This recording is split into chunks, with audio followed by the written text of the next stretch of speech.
has amendments. Honorable members, I now propose the question that clause 46 be part of the bill. Mover?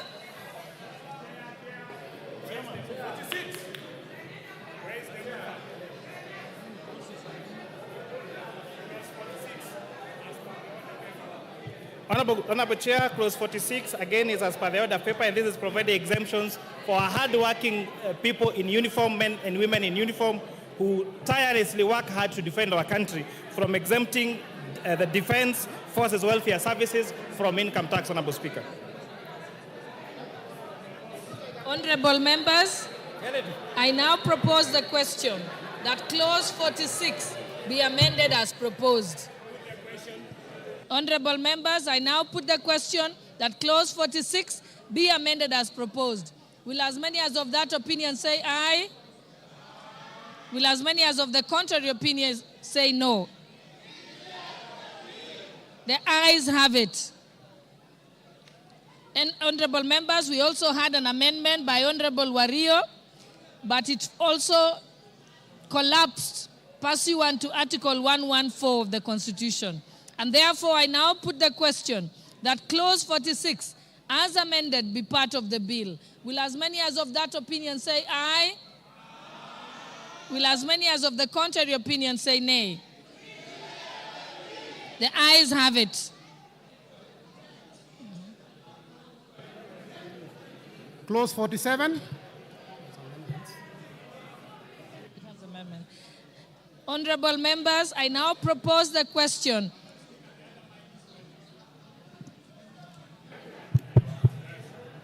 That's why you must not direct from your seat, because you're the one who directed that I use the other mic. You've changed your mind now. Okay, good. We'll get on with it. Okay, honorable members, I now propose the question that clause 47 be part of the bill. Mover, clause 47. Honorable Chair, I beg to move that clause 47 be part of the bill. However, Honorable Speaker, there were some amendments that were proposed by some members, and I think you'll give them a chance to move first.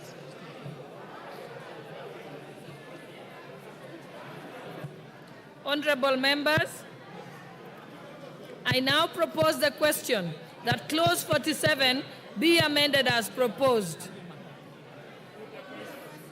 Honorable members, I now put the question that clause 47.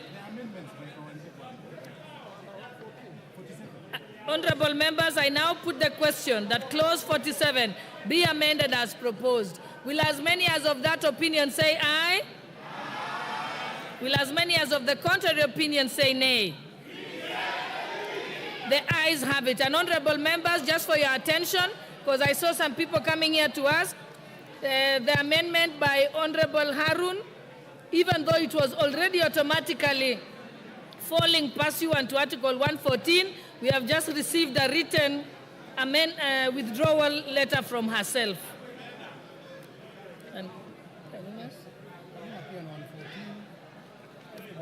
Yeah, Honorable Kaluma, I heard you wanting to speak. Your amendment also falls pursuant to Article 114, and the same goes to the amendment by Honorable Kawanjiko, which also falls, which automatically falls pursuant to Article 114, similarly to the amendment by Honorable Ngusia, and the amendment by the Honorable Mwenje was formally withdrawn. So for that reason, I now put the question that clause 47, as amended, be part of the bill. Will as many as of that opinion say aye? Aye. Will as many as of the contrary opinion say nay? The ayes have it.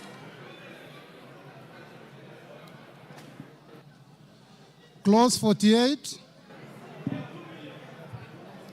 Honorable members, I now propose the question that clause 48 be part of the bill.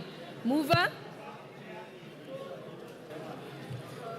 Honorable Chair, I beg to move that clause 48 be amended as per the order paper, and I had explained that these are now where we are providing the rates for the eco levy that I had explained earlier, Honorable Speaker. In that, I beg to move that clause 48 be amended as per the order paper. Honorable members, I now propose the question that clause 48 be amended as proposed. Honorable members, I now put the question that clause 48 be amended as proposed. Will as many as of that opinion say aye? Aye. Will as many as of the contrary opinion say nay? The ayes have it. And I now put the question that the clause 48 as amended be part of the bill. Will as many as of that opinion say aye? Will as many as of the contrary opinion say nay? The ayes have it. Next. New clauses. New clause 44A. Chairperson, please move your new clause Honorable Chair, I beg to to the move second that reading. I beg to move that new clause 44A be inserted as per the order paper. This section 8 of the Miscellaneous Fees and Levies Act is amended in subsection 2 by deleting the words 1.5 and replacing thereof with 2.5.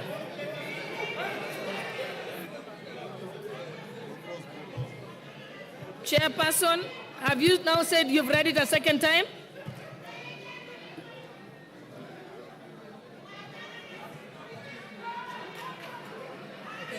I therefore beg to move, Honorable Chair, that clause 44A be now read a second time. Honorable members, I propose the question that the new clause 44A be now read a second time. Honorable members, I now put the question that the new clause, I now put the question that the new clause 44A be now read a second time. Will as many as of that opinion say aye? Aye. Will as many as of the contrary opinion say nay? The ayes have it.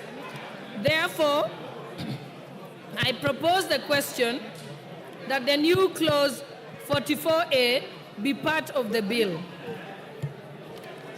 With the question.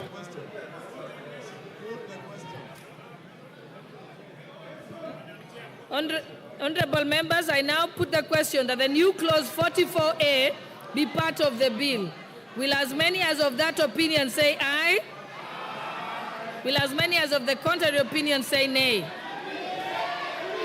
The ayes have it.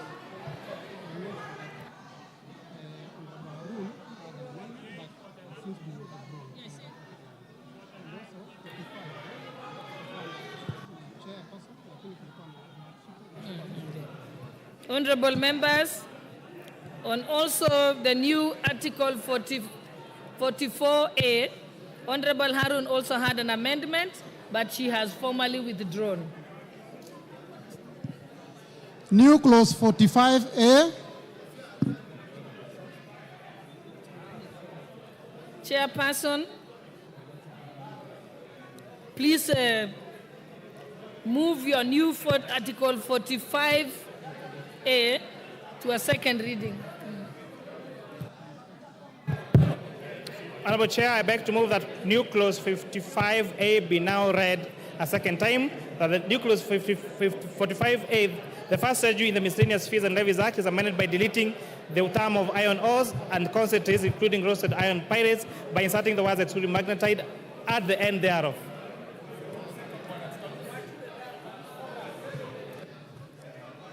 Honorable members, I propose the question that the new clause 45A be now read a second time.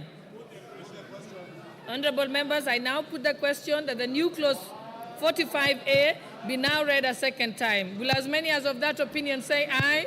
Aye. Will as many as of the contrary opinion say nay? The ayes have it. Honorable members, I propose the question that the new clause 45A be part of the bill. Before I put the question, I just want to notify the House that Honorable Mwashoko had an amendment, but he has also formally withdrawn. So I will therefore proceed to put the question that the new clause 45A be part of the bill. Will as many as of that opinion say aye? Aye. Will as many as of the contrary opinion say nay? The ayes have it. The Tax Procedure Act, clauses 49 and 50. You can't reject something that doesn't have an amendment. Any honorable members, clauses 49 and 50 do not have amendments. I therefore propose the question that clause 49 and 50 be part of the bill. I now put the question that clause 49 and 50 be part of the bill. Will as many as of that opinion say aye? Will as many as of the contrary opinion say nay? The ayes have it. Okay. Clause 51. Honorable members, I now propose the question that clause 51 be part of the bill. Mover? Honorable Chair, I beg to move that clause 51 be amended as per the order paper. Although we appreciate the need to have e-teams and the need to expand our tax base, it is very important that we protect especially our subsistence farmers and small and medium enterprises from the requirements for e-team registration, as well as the proposed penalty of 2 million shillings was too punitive. And therefore, Honorable Speaker, what you are provided for is for provision that traders now will be able to issue what you call reverse invoicing, therefore removing the responsibility on registration on e-teams from the taxpayer to the trader for those traders that have turnover of less than 1 million shillings and for the subsistence farmers. 51. Honorable members, I propose the question that clause 51 be amended as proposed. I now put the question that clause 51 be amended as proposed. Will as many as of that opinion say aye? Aye. Will as many as of the contrary opinion say nay?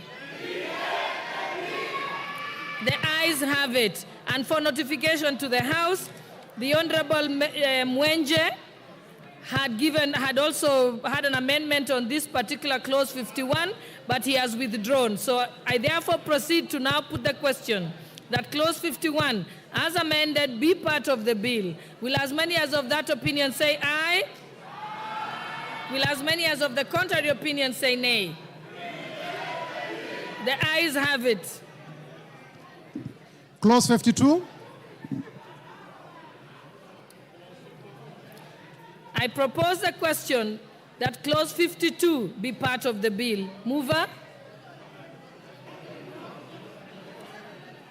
Honorable Chair, I beg that clause 52 be amended as per the order paper. This proposed amendment, Honorable Chair, is seeking to correct the referencing error to provide for safeguards in the abandonment of taxes by the Commissioner by providing for oversight by the National Assembly. Thus, the Commissioner shall be required to publish in the Kenya Gazette tax abandonment and submit the same to the National Assembly for approval. Honorable members, I now propose the question that clause 52 be amended as proposed. Honorable members, I now put the question that clause 52 be amended as proposed. Will as many as of that opinion say aye? Aye. Will as many as of the contrary opinion say nay?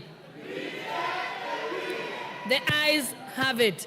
And also, I notify the House that Honorable Omondi Karoli did have an amendment to clause 52, but was also dropped pursuant to Article 114 of the Constitution. And therefore, I now put the question that clause 52, as amended, be part of the bill. Will as many as of that opinion say aye? Aye. Will as many as of the contrary opinion say nay? The ayes have it. Clause 53. Honorable members, I propose the question that clause 53 be part of the bill. Mover?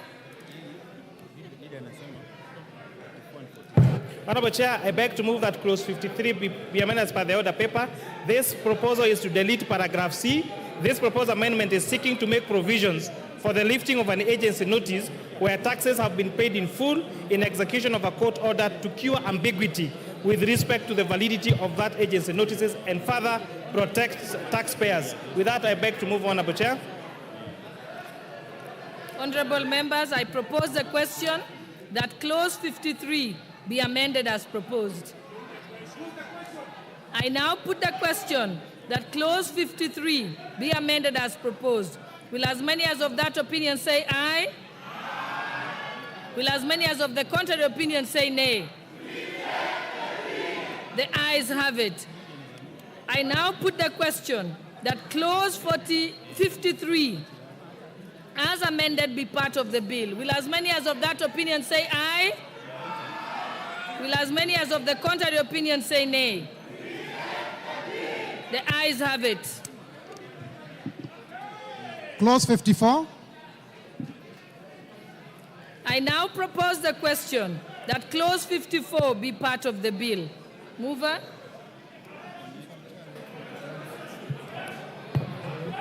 Honorable Chair, I beg that clause 54 be amended as per the order paper, and this is why we're providing for investment of those people investing in Kenya up to 2 billion shillings to be exempt from investment deductions, Honorable Speaker.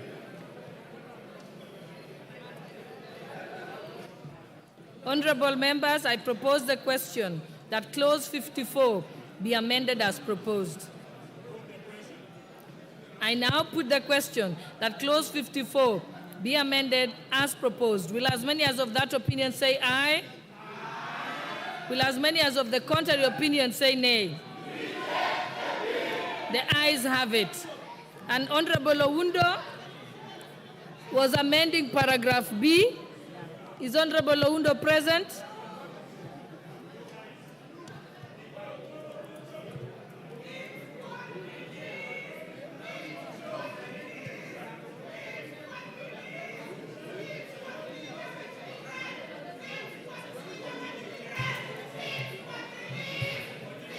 Madam Chair, ready withdrawn the amendments. Once be returned the order paper is mischievous to sunset a faulty process. Yeah, Honorable Oundo, I gave you an opportunity, but your bill had already fallen pursuant to Article 114. So now I'll proceed to put the question that clause 54 as amended be part of the bill. Will as many as of that opinion say aye? Will as many as of the contrary opinion say nay? The ayes have it. Clause 55. Honorable members, I propose the question that clause 55 be part of the bill. Mover? Honorable Chair, I beg to move that that clause 55 be amended as per the order paper. The clause 55 of the bill be amended in the proposed subsection 1 by inserting the words including installment taxes and input value added tax immediately after the words future tax liabilities.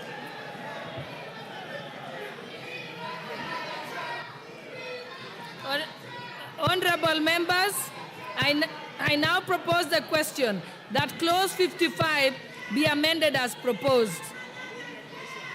I now put the question that clause 55 be amended as proposed. Will as many as of that opinion say aye?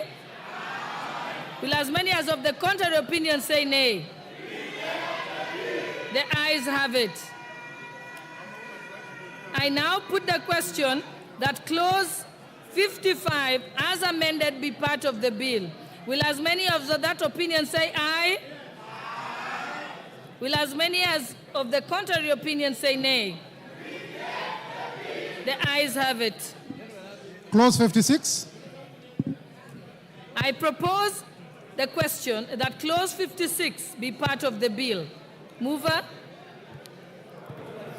Honorable Speaker, I beg to move that new clause 56 be amended as per the order paper. This amendment is seeking to cure the potential abuse and unfairness of the provision to the taxpayer who has taken the time to lodge for an objection.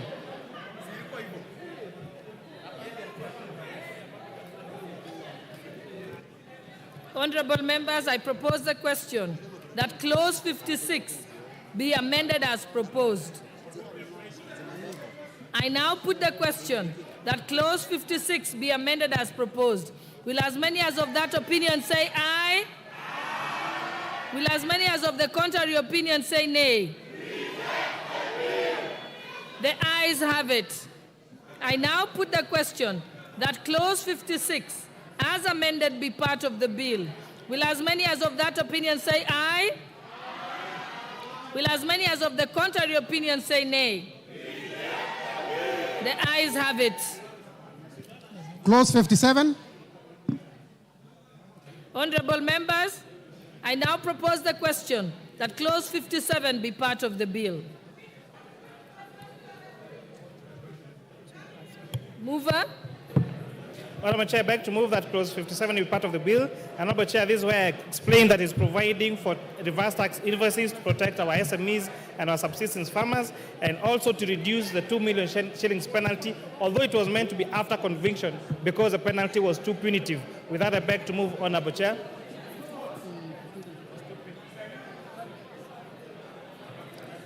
Honorable members, I propose the question that clause 57 be amended as proposed.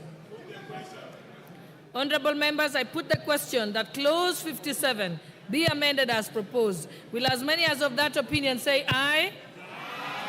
Will as many as of the contrary opinion say nay? The ayes have it. I now put the question that clause 57 as amended be part of the bill. Will as many as of that opinion say aye? Will as many as of the contrary opinion say nay? The ayes have it. Honorable members, clause 59, 58 and 59 do not have any amendments. Okay. Clauses 58 and 59. Honorable members, clauses 58 and 59 do not have any amendments. I therefore propose the question that clause 58 and 59 be part of the bill.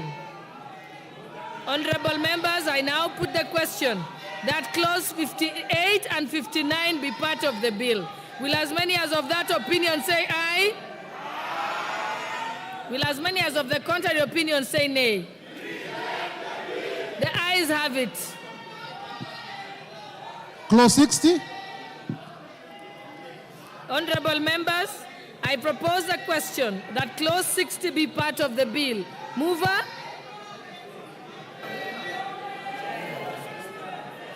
Honorable Speaker, I beg to move that clause 60 be amended as per the order paper. This is to exclude employees of national carriers from the requirement of having a KRA PIN while working outside the country.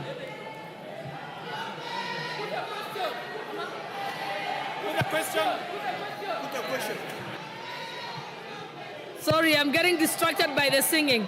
Honorable members, I propose a question that clause 60 be amended as proposed. I now put the question that clause 60 be amended as proposed. Will as many as of that opinion say aye? Will as many as of the contrary opinion say nay? The ayes have it. I therefore now put the question that clause 60 as amended be part of the bill. Will as many as of that opinion say aye? Will as many as of the contrary opinion say nay? The ayes have it. New clause 52A.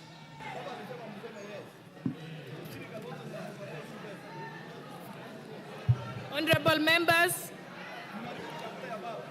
I now call upon the mover to move the second reading of the new clause 52A. Honorable Chair, I beg to move that the new clause 52A be read a second time. This Honorable Speaker is seeking to extend the tax amnesty that is expiring on 30th of June to now 30th of to be paid now by the 31st of June 2025. Honorable Chair, when the Finance Act of 2023 introduced tax amnesty, 1,058,794 Kenyans applied for that tax amnesty with a principal tax of 42 billion shillings. So far, through that amnesty program, 31.2 billion shillings has been paid by these taxpayers only, Honorable members, Honorable Chair, while 10.7 billion has to be paid by that year of June. By extending this tax amnesty, it gives Kenyans who have an outstanding principal tax, when they pay that principal tax to be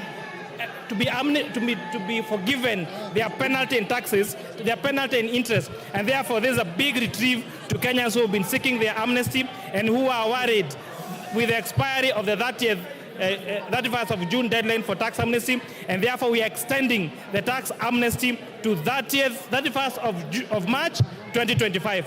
With that, I beg that this be read a second time.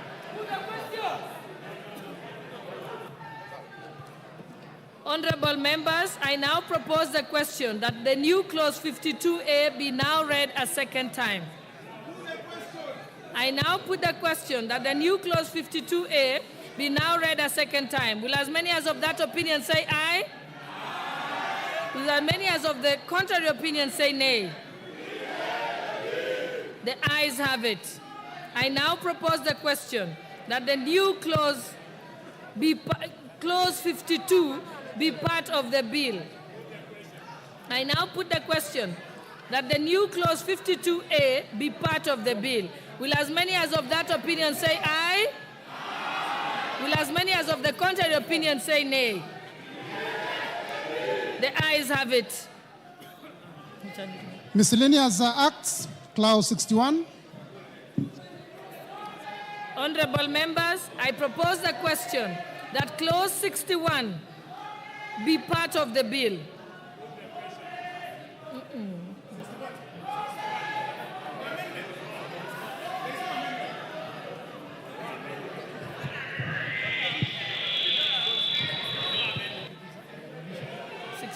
Honorable Chair, I beg to move that Clause 61 be deleted as per the order paper. With that, I beg to move.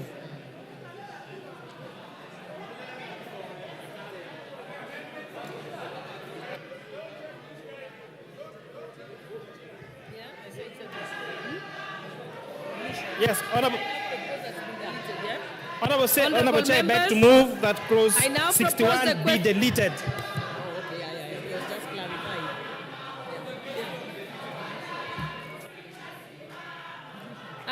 Honorable members, I now propose the question that Clause 61B be deleted as proposed.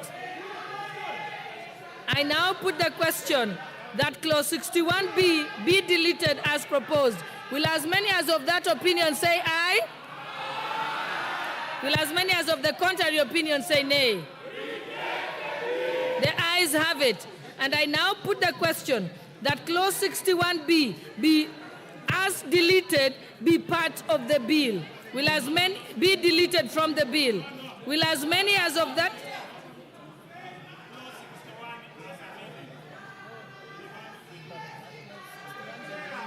Oh, I'll take that again. Bill. I now put the question that Clause 61 as amended be deleted.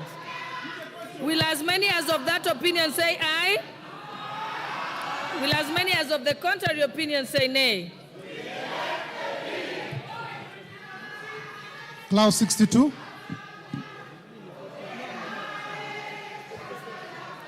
Honorable members, 62 has no amendment. I therefore propose the question that Clause 62 be part of the bill.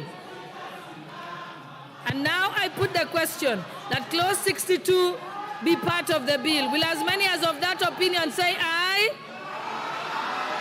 Will as many as of the contrary opinion say nay? The ayes have it. Clause 63.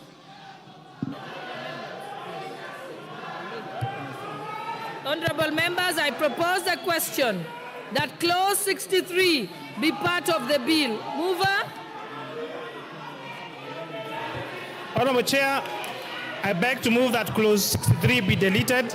Honorable Chair, this provision was exempting Kenya Revenue Authority from the Data and Protections Act, and therefore this would have evaded the privacy of Kenyans, and that is why the committee proposes this deletion. We do not want KRA spying on our phones or our bank accounts. We need to retain the privacy of Kenyans, Honorable Speaker.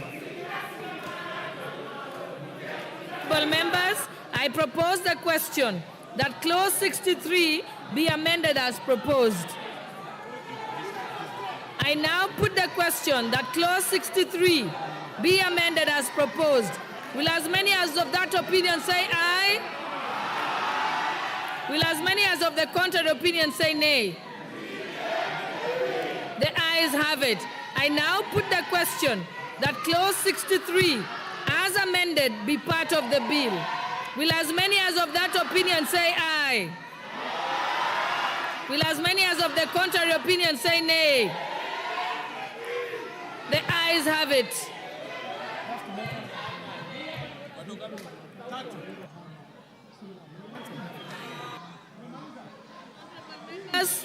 Honorable Kwea Thuku, Honorable Makau, and Honorable Aundo had similar amendments, but they have all fallen because the committee's amendment has been carried. Proceed. Clauses 64 and 65.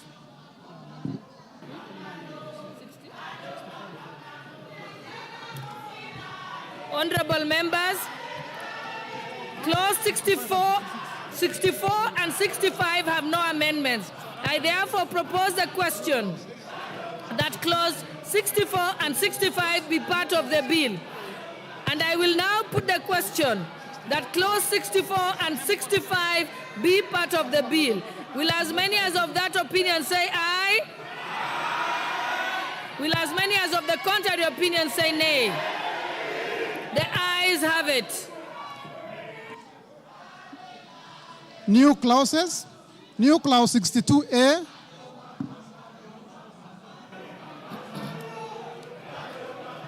Honorable members, I now call upon the mover to move the second reading of the new clause 62A. So, Honorable Speaker, I beg to move that clause 62A be now read a second time, and this is providing for the the process of the eco levy established under Section 7B of the Miscellaneous Fees and Levies Act, so that they can restore our environment, Honorable Speaker. Honorable members, I propose the question that the new clause 62A be now read a second time.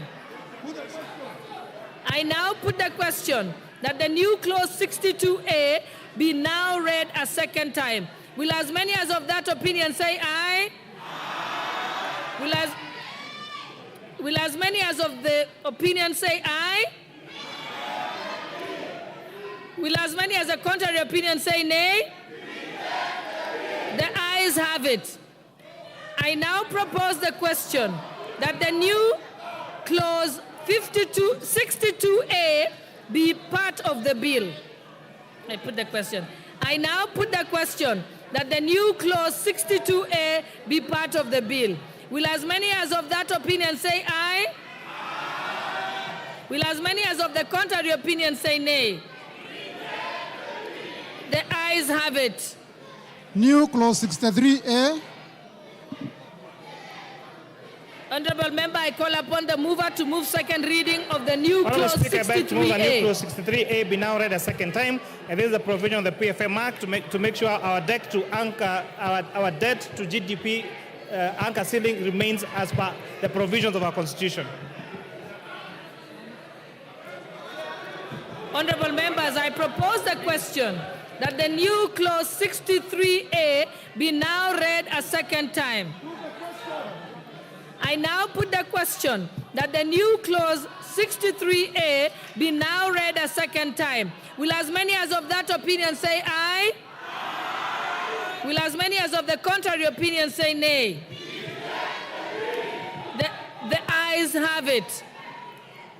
I now propose the question that the new clause 63A be part of the bill. I now put the question that the new clause 63A be part of the bill. Will as many as of that opinion say aye? Will as many as of the contrary opinion say nay?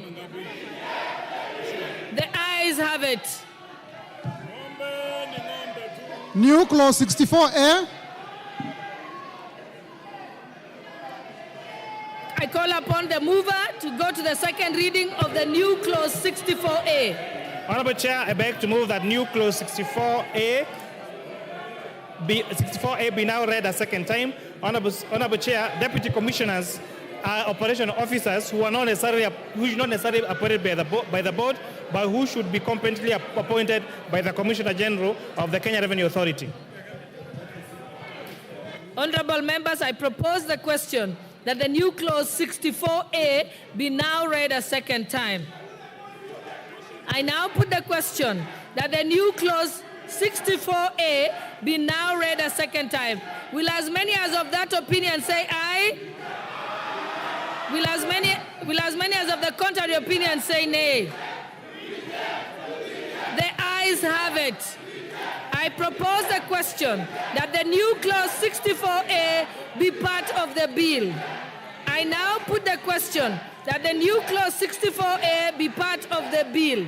I will as many as of that opinion say aye?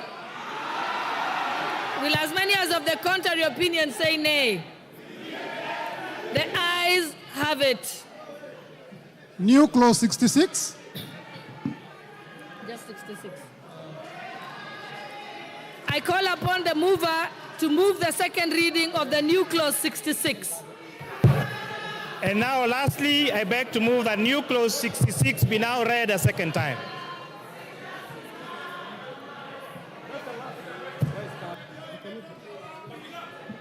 I propose the question that the new clause 66 be now read a second time.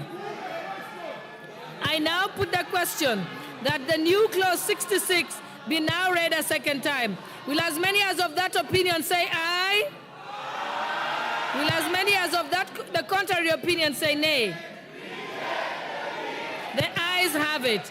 I propose the question that the new clause 66 be part of the bill.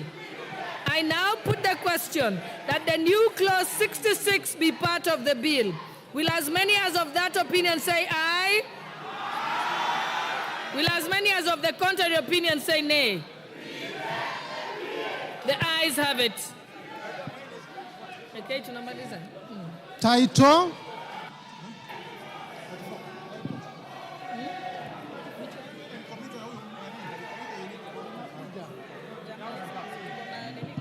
Title.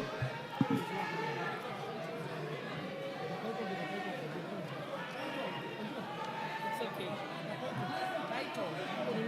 Title be the title of the bill. Okay. I now propose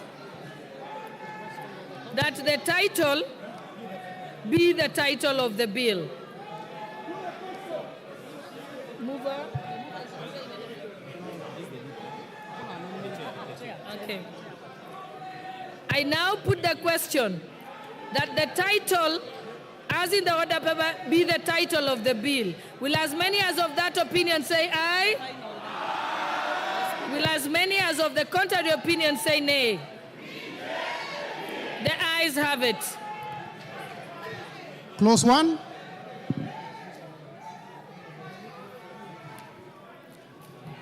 Clause 1, eh?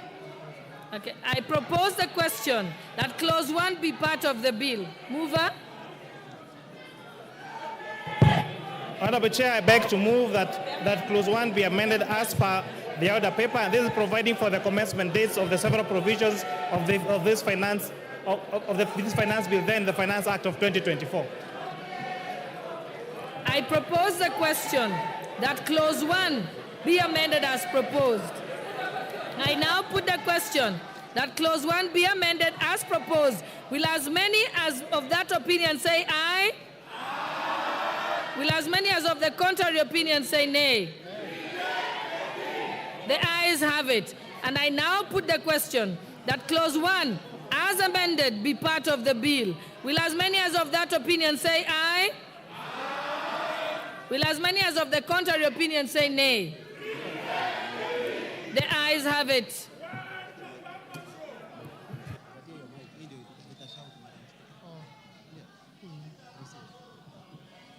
We are recommitting. Nani ataita speaker? Ndaitana tu bila hata hii. Okay. I ask the mover to report.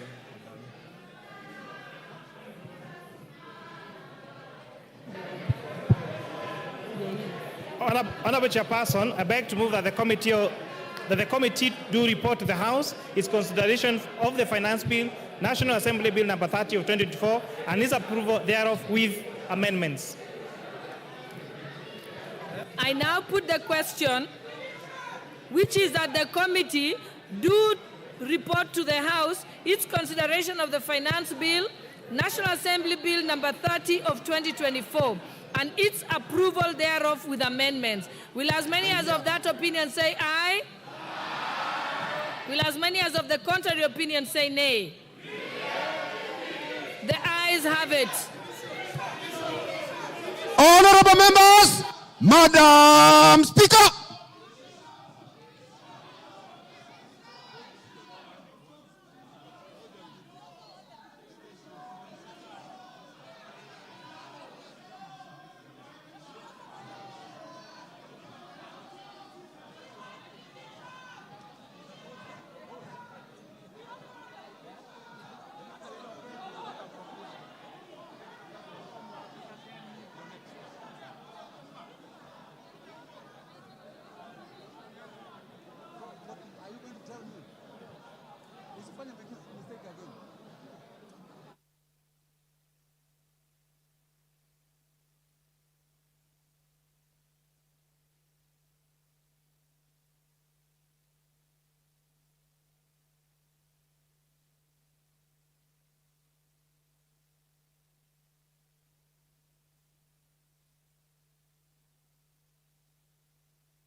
Order, members.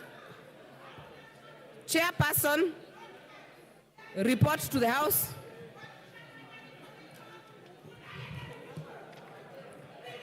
Honorable Speaker, I beg to report that the Committee of the Whole House has considered the Finance Bill, National Assembly Bill number 30 of 2024, and has approved the same with amendments. Mover.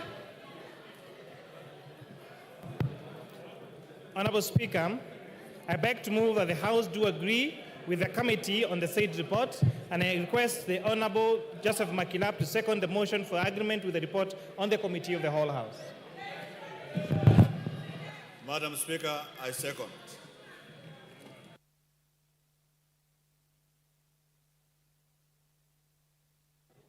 Honorable Indikiri? No. Before I give you Honorable Indikiri, let me propose the question, which is that the House, I propose the question, which is that the House do agree with the committee in the said report. Honorable Indikiri? Madam Speaker, I beg to move that the motion for agreement with the report of the Committee of the Whole House be amended by inserting the word subject to recommittal of clauses number 34, number 42, number 47. I also request Honorable Kawanjiku to second the motion. Member for Kiamba? Thank you, Speaker. I also wanted to move to second what Honorable Indikiri is saying, but I also want to move my amendment on clause 42 by inserting the following item immediately after item 1A by deleting the Honorable definition. Kawanjiku, order. Honorable Kawanjiku, second the motion first. I second, Honorable Speaker.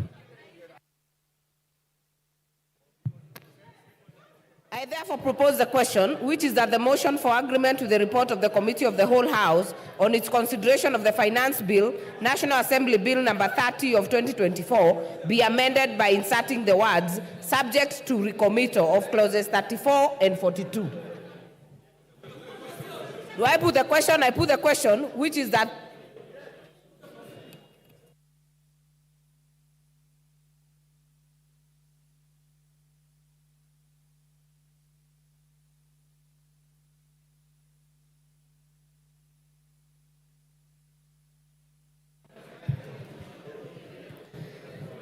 Honorable members, allow me to propose the question again, which is that the motion for agreement with the report of the Committee of the Whole House on its consideration of the Finance Bill, National Assembly Bill number 30 of 2024, be amended by inserting the word subject to recommittal of clauses 34, 42, and 47. I now put the question, which is that the motion for agreement with the report of the Committee of the Whole House on its consideration of the Finance Bill, National Assembly Bill number 30 of 2024, be amended by inserting the words, subject to recommittal of clauses 34, 42, and 47. Will as many as are of that opinion say aye? Aye. Will as many as are of a contrary opinion say nay? Nay. The ayes have it.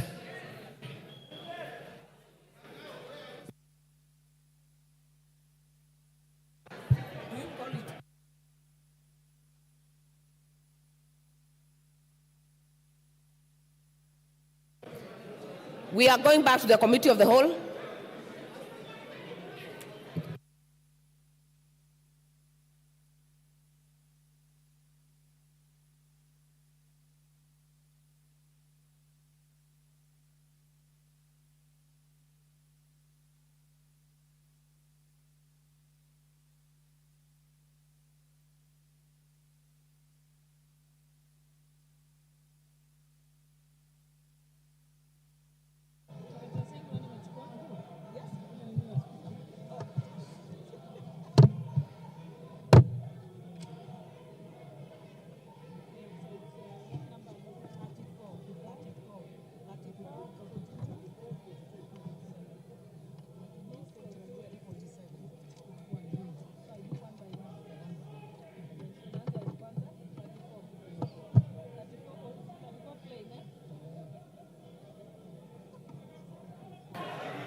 Okay.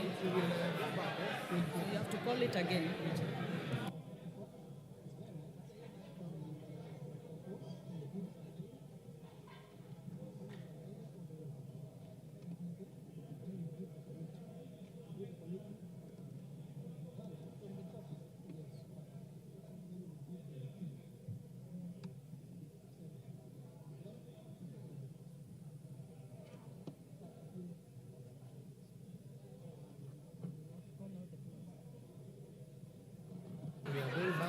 Committee of the Whole, we have the Committee. Okay. Honorable members, we are going back to the Committee of the Whole. Clause 34. Honorable members, I propose the question that clause 34 be part of the bill. Mover, Honorable Lea Sankaire. Honorable Lea Sankaire as the mover.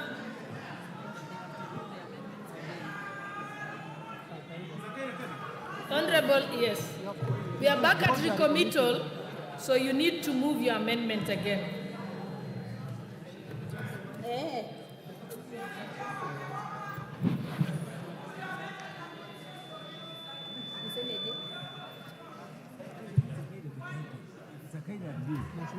That's why you have to commit. Just relax.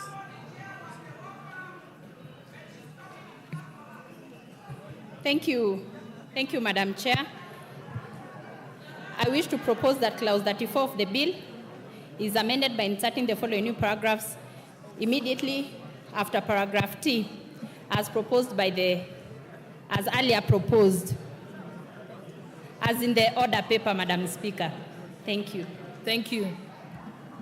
I now propose the question that clause 34 be amended as proposed by the Honorable Lea Sankaire.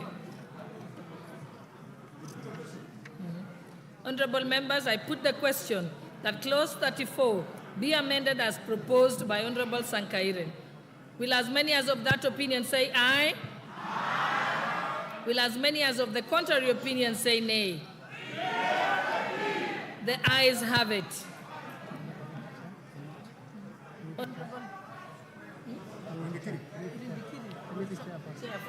Okay, I think we go to the chair before we go to Honorable Rindikiri. Honorable Chairperson, I now propose the question. Yes, we give you. Okay, he was going to be next after you, but it's okay. Madam Speaker, Madam Speaker, I stand on clause 34B that clause 34 of the bill be amended in paragraph B, subparagraph 2, by inserting the word insurance brokerage immediately after the word insurance. Madam Speaker, I moving this amendment because it is if we charge VAT on insurance broking services, the premiums are already factored in at Section 70 of the Insurance Act. The insurance premium cannot be vatable. Thank you, Madam Speaker. Okay, Chairperson. Honorable Chairperson, we're in agreement with this particular amendment proposed by Honorable Ndikiri. We need to continue making insurance services penetratable in this country. Our penetration of insurance services remains the lowest in the region, and therefore this amendment to remove that introduction of VAT on brokerage of insurance services is a good thing for the insurance sector, and therefore the Committee of Finance and National Planning support this amendment.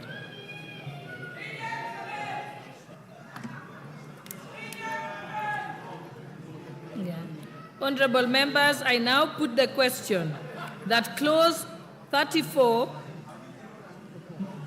be amended as proposed by the Honorable Ndikiri. Honorable members, I now put the question that that clause 34 be amended as proposed by the Honorable Ndikiri. Will as many as of that opinion say aye? Aye. Will as many as of the contrary opinion say nay? The ayes have it. I now call upon the chairperson to report.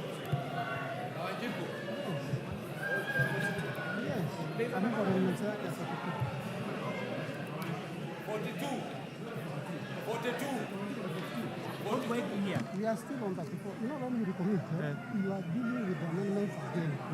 Yes. So go to 34. 34, yes. Yes.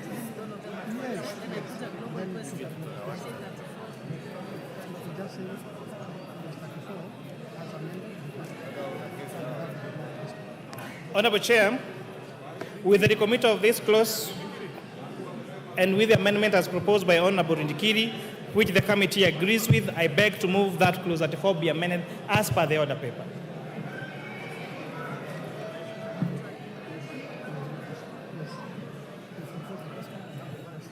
Honorable members, I propose the question that clause 34 be amended as proposed by Honorable Ndikiri and the chairperson.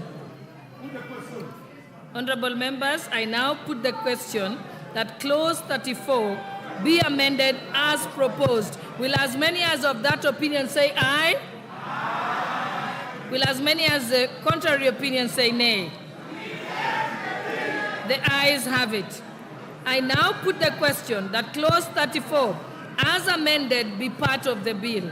Will as many as of that opinion say aye? Aye. Will as many as of the contrary opinion say nay? The ayes have it. Clause 42.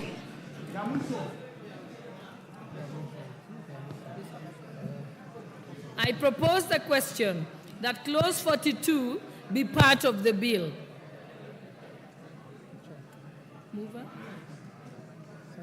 Honorable Kawanjiko. Thank you, Honorable Speaker. I move to insert the following item immediately after item 1A by deleting the description imported sugar, excluding imported sugar purchased by registered pharmaceuticals manufacturers and the correspondence rate of excise duty, and substituting thereof the following new descriptions as correspondent rate of excess duty. Imported sugar, excluding imported by registered manufacturer, and raw sugar, imported for processing by a licensed sugar refinery.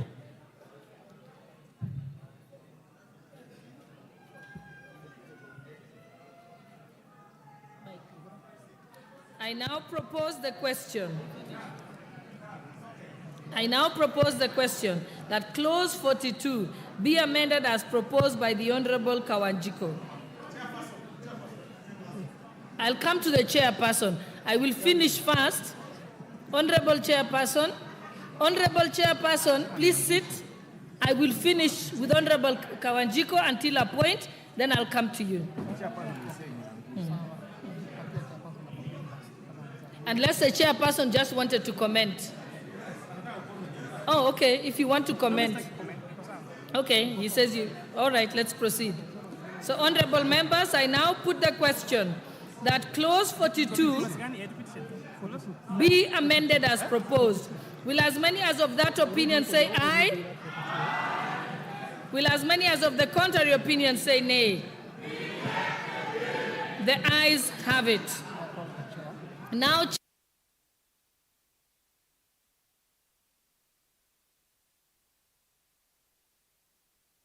Honorable Kawanjiko's amendment on clause 42 and further amends clause 42 as per the order paper. With that, I beg to move, Honorable Chair.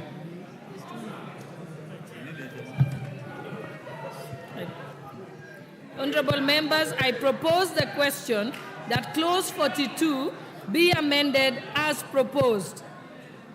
Honorable members, I now put the question that clause 42 be amended as proposed. Will as many as of that opinion say aye?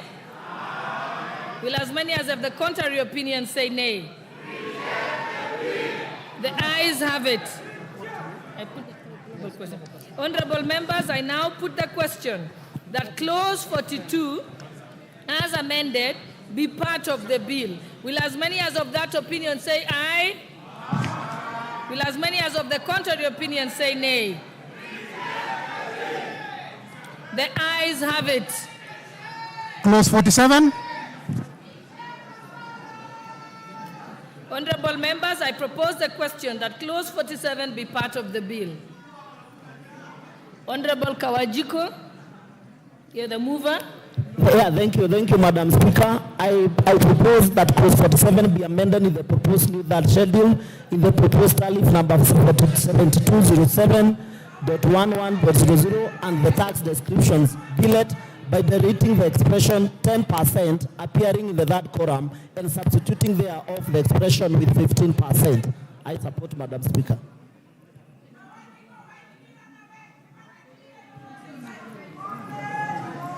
Honorable Chairperson, do you have any comment? Okay.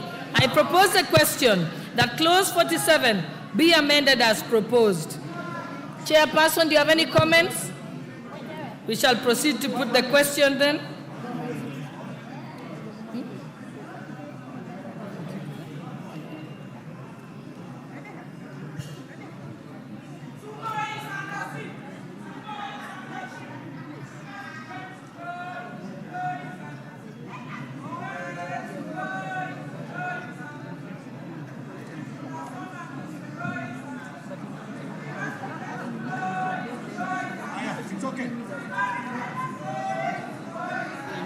Okay, Chairperson, you want to comment?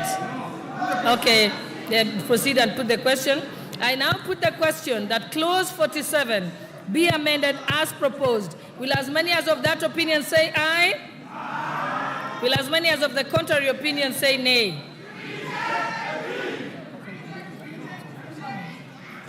Okay, Honorable Chairperson, I will let you now formally move the amendments to 47. Lakini si ni 10%.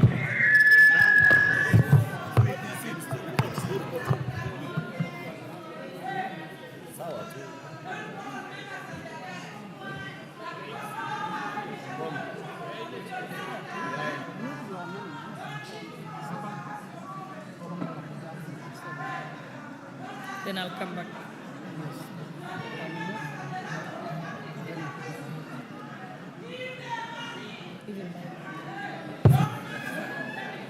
Honorable Chair, I beg to move that clause 47 be amended as per the order paper and as further amended proposed by the Honorable Kawanjiko. Honorable members, I now propose the question that clause 47 be amended as proposed. I now put the question that clause 47 be amended as proposed. Will as many as of that opinion say aye? Aye. Will as many as of the contrary opinion say nay? The ayes have it. I now put the question that clause 47 as amended to be part of the bill. Will as many as of that opinion say aye? Aye. Will as many as of the contrary opinion say nay? The ayes have it.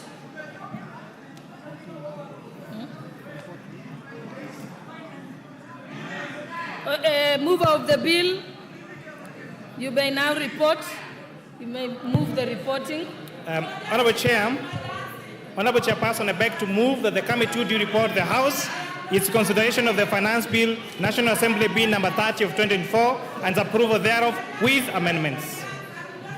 I now put the question, which is that the committee do report to the House its consideration of the Finance Bill, National Assembly Bill number 30 of 2024, and its approval thereof with amendments. Will as many as of that opinion say aye? Will as many as of the contrary opinion say nay? The ayes have it. Mr. Speaker.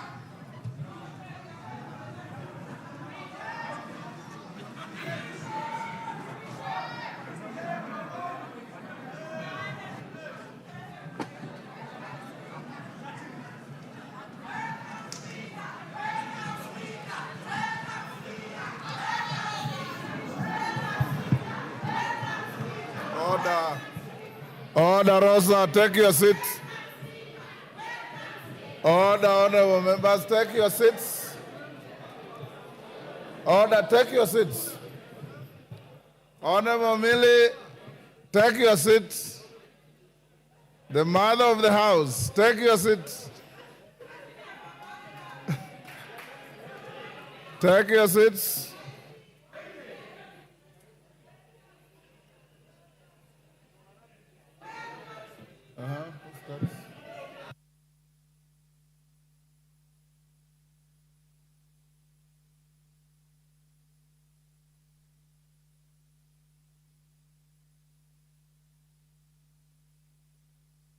Chairperson of the committee.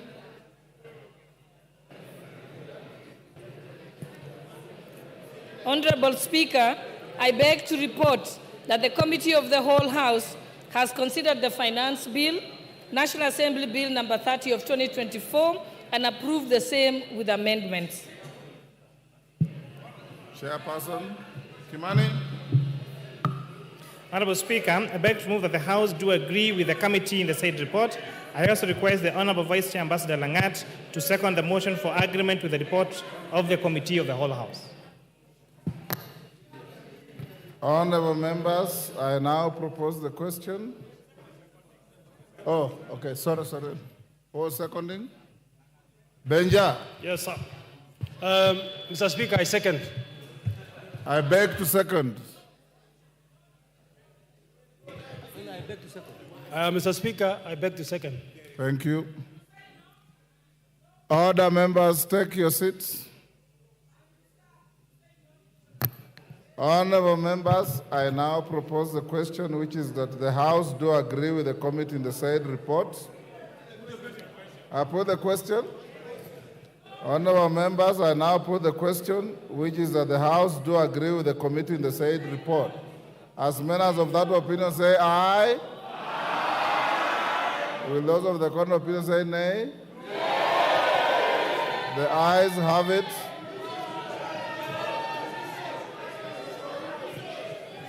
Order, take your seats. Take your seats. Order, take your seats. We don't need to count the numbers, that is overwhelming. I'll order that the division bell be rung for 5 minutes.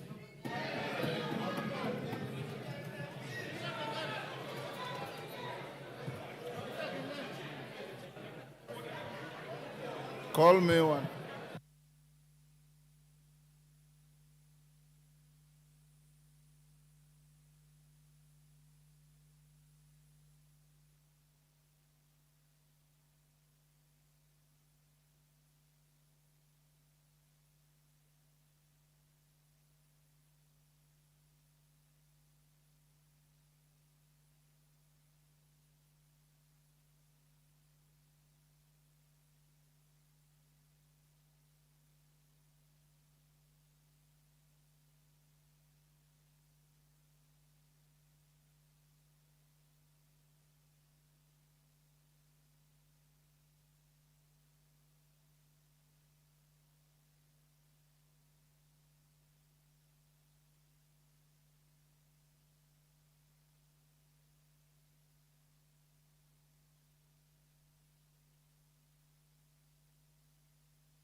Yes.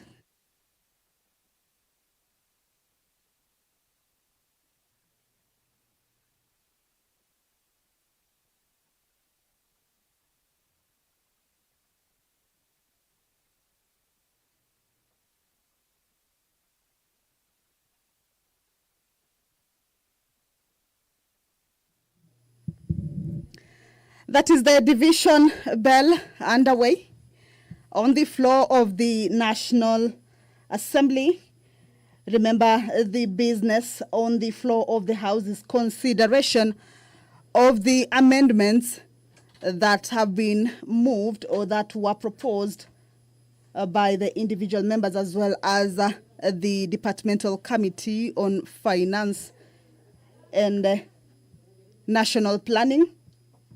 That was the consideration of the amendments at the committee of the whole House stage, with the House considering each and every clause that is on that bill. As per the procedure, that is, each of the amendments have to be considered, or each of the clauses have to be considered and voted on.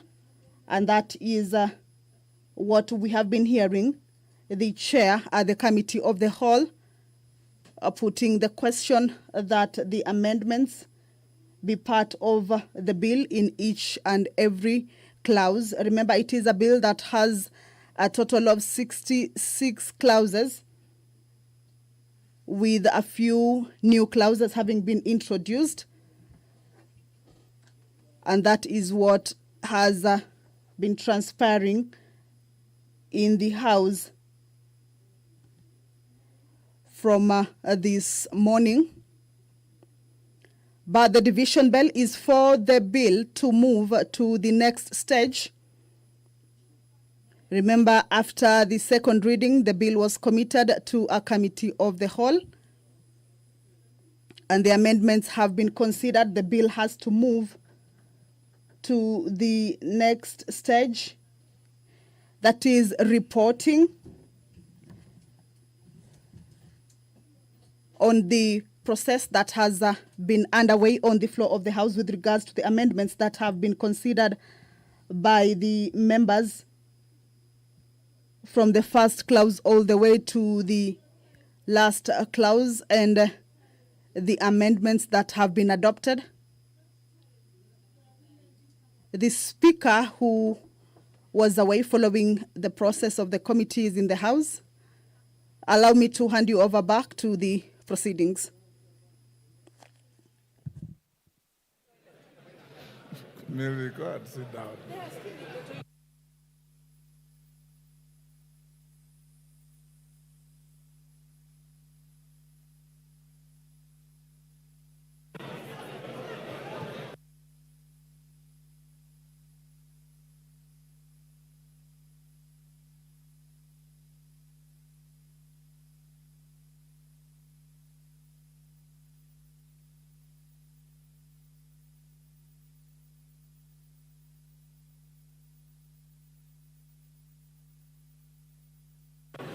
Sergeants, you may now draw the bar.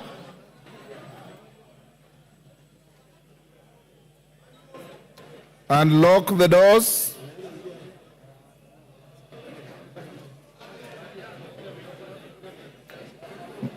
Members, take your seats. Rendikiri, take your seat. Oundo, take your seat.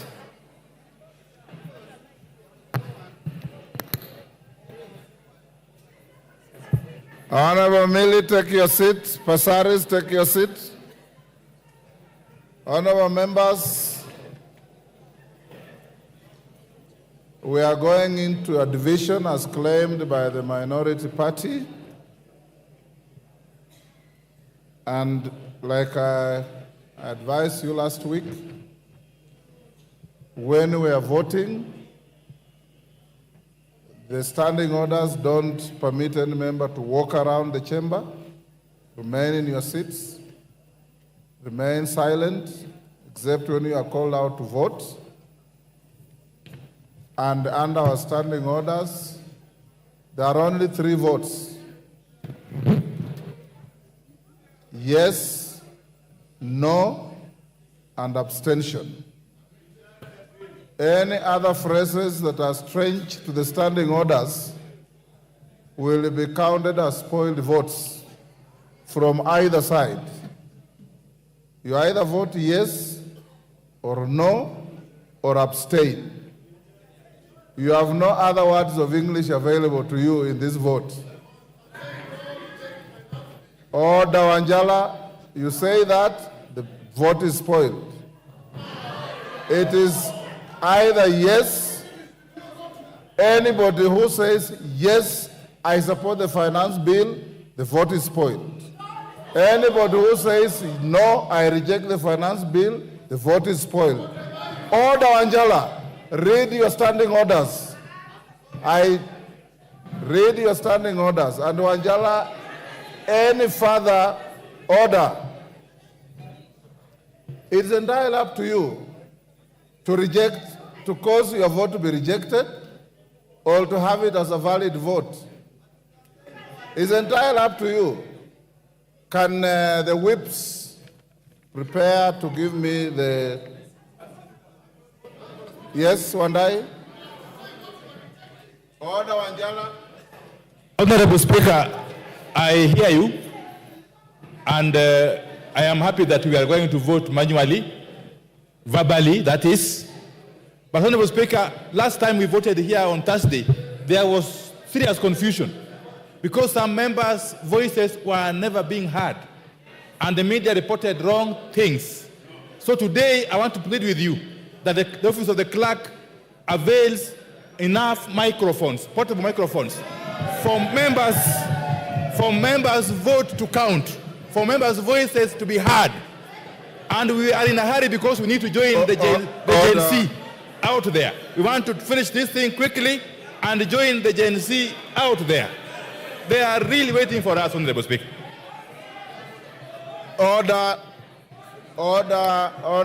Honorable Millie. Order, Honorable Millie. Take your seat. Take your seat. I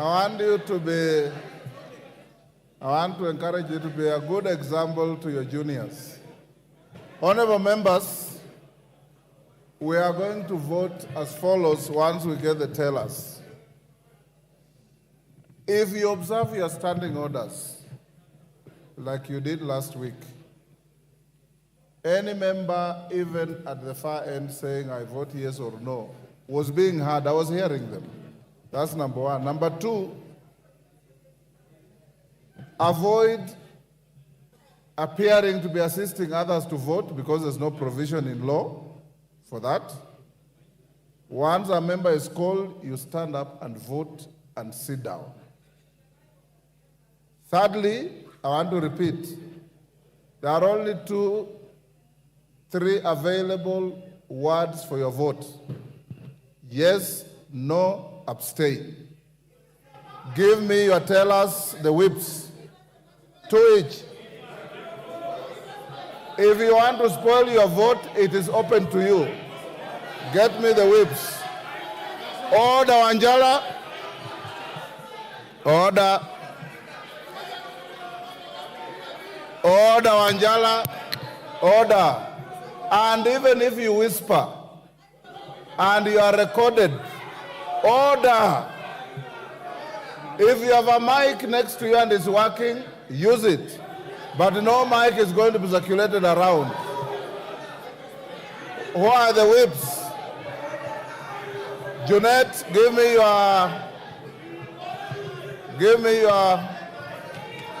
your tellers. Order, Mwango, put down your hand. Order.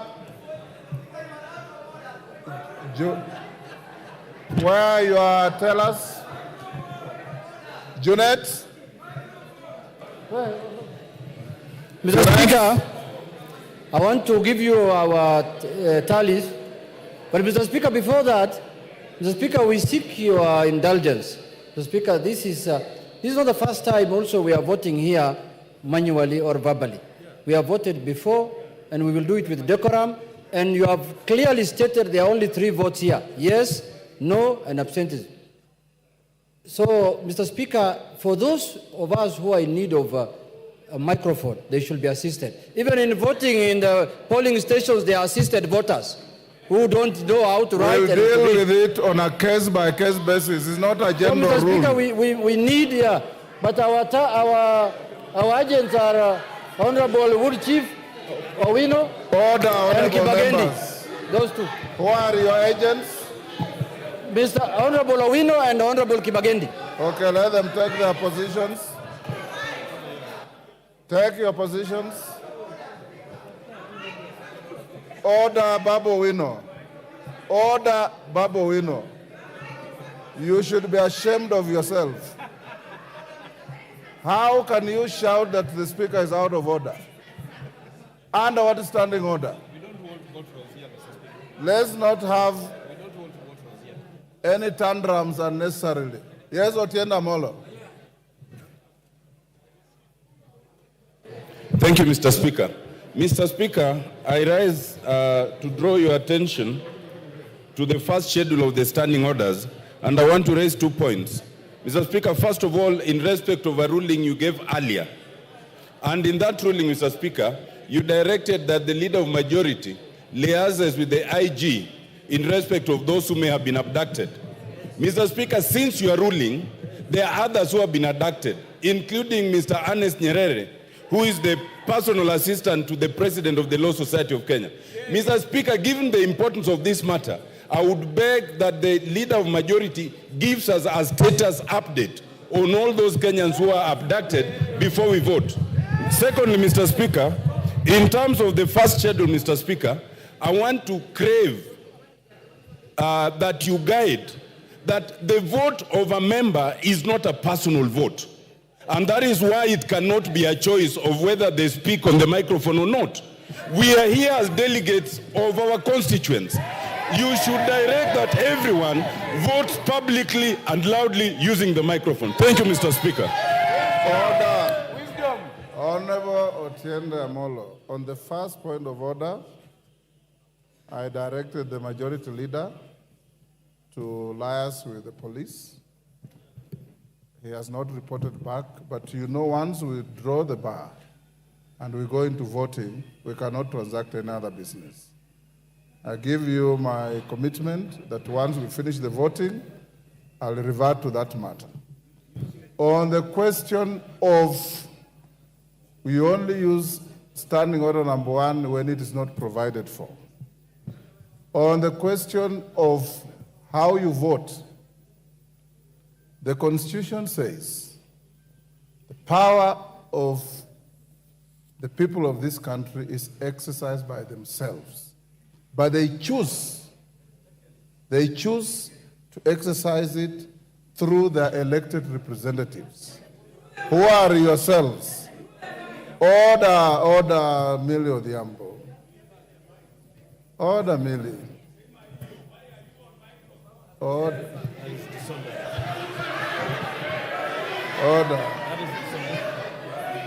When you will vote, Honorable Were, order.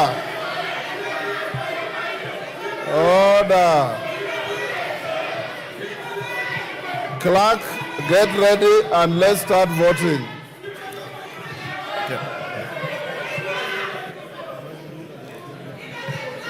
Hata wewe Kasalu unapiga kelele kwa chemba. Chepkonga Kiprono Samuel.